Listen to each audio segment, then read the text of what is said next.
We're going to solve this TomTom puzzle by Murat Can Tonta called Frame. It has only straight cages, either 3 cells or 2 cells in size. And one of the key ones at the start will be this 15 and 2 cells. It's always a product.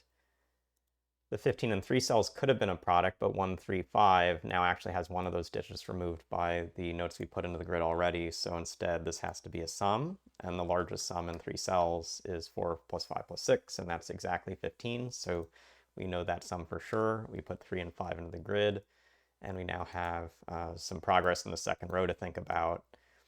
This 10 at the start of the puzzle could have been a sum like 4 plus 6. All those options are removed, and it can also be 2 times 5. Importantly, a 1 can't go into the cell, so 2 goes in that cell. We get 2 times 5, 1 over here on the left. The 10 in 3 cells in the top row at the start could have been a product, but the 5 now eliminates the product option, so this is a sum. And if this is a sum, 10 and 5 leaves behind 6 more in these 2 cells, and the 6 can't be 1 and 5. They're going to have to be 2 and 4, which puts 6, 1, and 3 into these cells, and the 3 eliminates one of the options from here. So this is sort of where I'm at a little bit into the puzzle and now looking for the next point of progress. And I think this column, particularly if this 1, is now one place to go, in part because the 4 cage doesn't have a lot of options for it. It's a pretty awkward number. It could have been a sum at the start, 1 plus 3. That's now ruled out. Where there are product and division options, 1 times 4 or 4 divided by 1, those are also ruled out by this 1. So it can only be a subtraction, but that subtraction has to take the largest possible and smallest possible digits left in that whole column of 2 and 6. 6 minus 2 is 4. That forces a 4 up top with a 2 next to it now.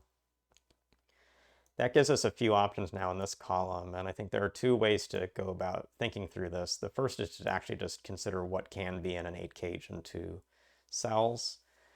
2 times 4 is the product that's option there, and the 2 eliminates that choice from the column. 2 plus 6 is one of the sums that's there, and the 2 also eliminates that option. The other is 3 plus 5. One thing that's never in a 2-cell 8 cage is a digit 1. So another way you can go about this is actually see that a 1 has to be outside of these 3 cells because it can't complete a valid sum in those. Anyway, however you make the progress, you may get a 1 down here, you may get this 3, 5. From a 5 already in the grid, we actually see that we have to put these digits in these spaces to make progress. That actually leads to where there has to be a 5 in one of these 2 cells to go with the last 5 in one of those 2 cells. And with this 5, we can still get a 2 or a 4. This could be 1 times 2 times 5 or 1 plus 4 plus 5. But there's no 3 in any of these spaces, so the last space for a 3 in this row is over here, which puts a 3 into these cells for the 12.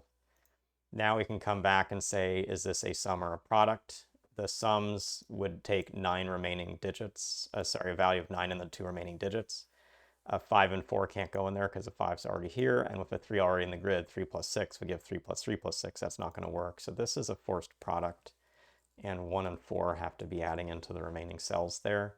And this, I think, is the last key breakthrough to get us through to the puzzle, and in part because it's going to force a 6 on the right and a 2 here as the last digits in that row, puts a 6 down in the bottom. We've got a 1, 4 coming in here. This 4, 6 has to be partnered with a 2, however that goes, which puts a 2 into this space.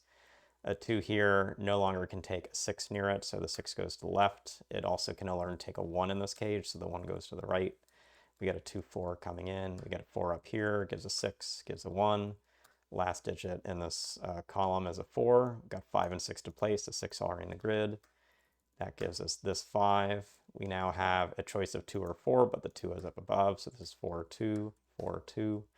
Those 4s give us this last 4, puts in a force 1, puts in a 3, puts in a 3, a 1, and a 6, and we're through to the finish. So a really elegant start that Murat put in based on these paired 15s and paired 10s. That then limits this first and second column a fair bit, and tracking missing digits. I think seeing this 12 as a product is the key middle stage aha to get through to the end. So a lot of good TomTom logic throughout this whole grid. Hopefully you learned something through this video, and we'll see you again soon.